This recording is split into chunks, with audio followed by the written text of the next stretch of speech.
galera, eu me chamo Arlene e você está no canal Vasco Meu Mundo para mais um giro de notícias do nosso Clube de Regatas Vasco da Gama. Antes de começar, quero estar pedindo para você que não é inscrito e está aqui pela primeira vez, inscrever-se, vem fazer parte da família Vasco Meu Mundo para ficar sempre por dentro das notícias do nosso gigante da minha voz.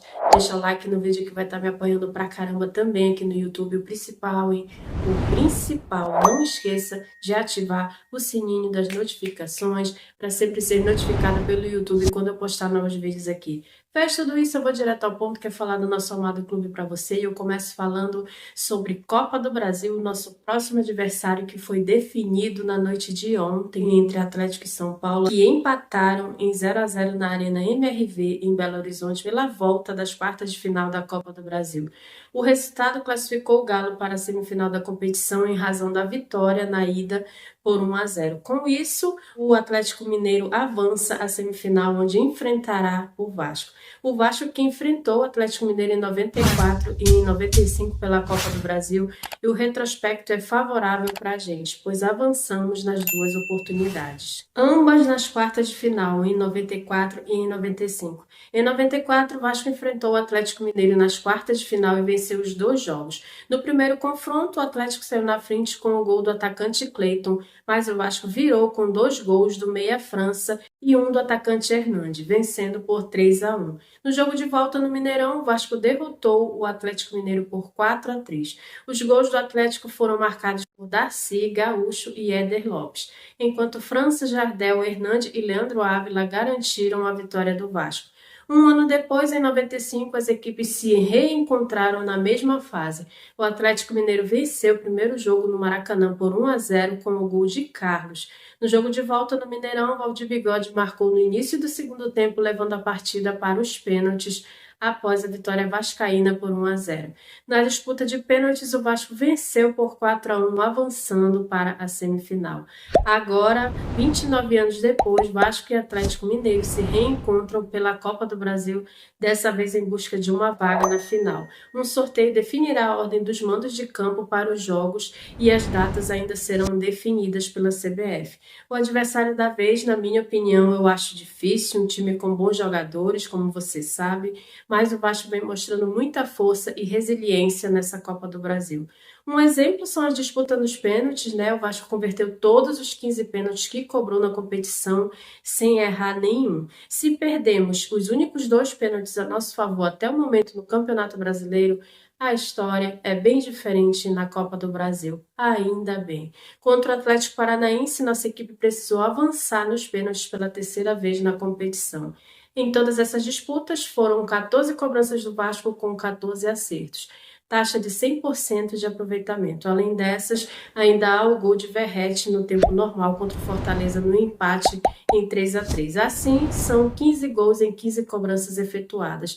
E o nosso caminho foi árduo, hein? Muito difícil. A primeira disputa foi logo na segunda fase, em jogo que ditou o ritmo do Vasco na Copa do Brasil, com muita emoção. Após abrir 2-0 e praticamente encaminhar a vaga, o time se desligou em campo e então levou a virada do Água Santa em pleno São Januário. Lucas Piton, porém, fez de cabeça já nos acréscimos para manter o Vasco vivo na disputa. Nas cobranças, o Água Santa desperdiçou 2 de suas 3 chances, com o Vasco precisando apenas de 4 batidas para eliminar os paulistas. Depois, na fase seguinte, mais um jogo para cardíaco. Já com as partidas de ida e volta, o Gigante da Colina se deparou com o Fortaleza e conseguiu segurar um importante empate na Arena Castelão de 0-0. Em São Januário, assim como contra o Água Santa, empate por 3-3 com uma verdadeira montanha-russa de emoções. Nessa disputa, todos os jogadores converteram suas cobranças, com exceção de Kervin Andrade, o último dos 10 que parou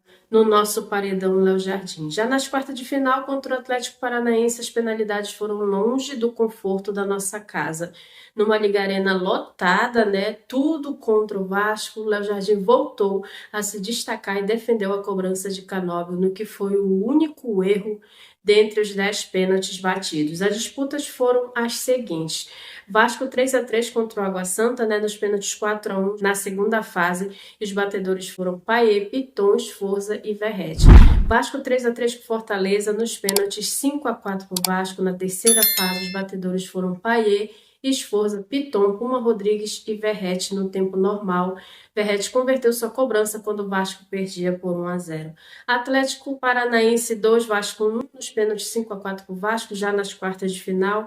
Os batedores foram Esforza, Puma Rodrigues, Vitor Luiz, Matheus Cocão e o nosso pirata Verratti. Além das cobranças efetuadas, que foi com perfeição, né? O goleiro Léo Jardim também merece destaque, com certeza. Afinal, nosso paredão pegou 3 cobranças até o momento, uma em cada disputa. Além disso, houve uma bola na trave contra o Água Santa. Assim, são 4 pênaltis perdidos em 13 tentativas, 30,7% de taxa de aproveitamento em evitar gols. Dá licença que nós temos o melhor goleiro do Brasil, né? Estamos bem no Campeonato Brasileiro, estamos na semifinal da Copa do Brasil e é para comemorar sim, né? Até alguns jornalistas já estão se rendendo à nossa campanha, que é uma campanha boa sim, e eles têm que nos engolir. Veja. E assim, é surreal a temporada mesmo do Vasco, porque você olha para um time que passou pelo que passou na última temporada, tem a perspectiva de melhora. Com Ramon Dias, com o Verratti desde o começo da temporada. Não, acontece tudo problemático. Você tem a crise com a 777 da forma como foi.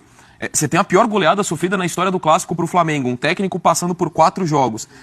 E aí a gente fala desse mesmo time, olha agora, ele muito provavelmente, muito talvez não, mas provavelmente vai ter calendário internacional na próxima temporada, pelo menos sul-americana. É difícil imaginar o Vasco não jogando uma sul-americana. Provavelmente a gente não vai estar discutindo na reta final dele em situação de rebaixamento. Assim, você pensar em poucos meses por tudo que aconteceu, que a gente falou de 777, de goleada para o Flamengo, trocas de técnico. E com possibilidade real de título da Copa do Brasil. Não dá pra descartar isso. Porque o Vasco já eliminou... essa altura não dá pra duvidar de absolutamente nada. Nem um pouco. Porque é mata-mata também. E ainda ele tirou 2 times que, mais do que bem, com bons trabalhos, mas que têm feito grandes campanhas em mata-mata. Fortaleza, atual vice-campeão da Sul-Americana, e o Atlético Paranaense, ganhando Copa do Brasil, ganhando Copa Sul-Americana. Então, assim, a virada de chave é algo espetacular. Não dá pra gente endeusar a gestão, porque por tudo que aconteceu.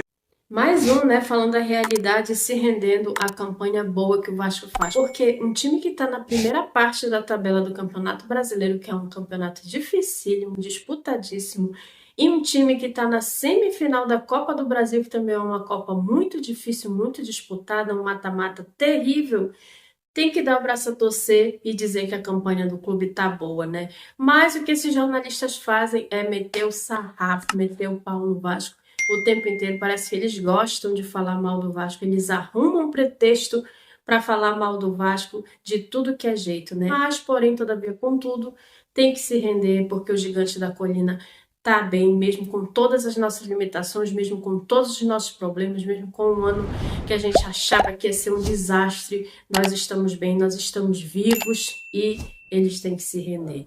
Isso aqui é Vasco. Eu sempre vou bater na tecla de que o Vasco é um time gigante e eles têm que engolir isso, querendo ou não.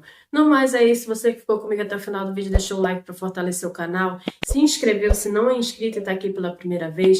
Ativou o sininho das notificações para sempre ser notificada pelo YouTube quando eu postar novos vídeos aqui. Se fez tudo isso, meu muito obrigada, tamo junto, isso aqui é Vasco. Vamos por mais, sempre por mais, com toda a humildade do mundo que vem o Atlético Mineiro, e eu espero que a gente faça 2 excelentes partidas para irmos para a final, ou contra o Flamengo ou contra o Corinthians. Deixe a sua opinião aí nos comentários de qual adversário você quer pegar na final, caso a gente passe. Fiquem com Deus e até o próximo vídeo com mais notícias do nosso gigante para você. Saudações vascaínas. Tchau.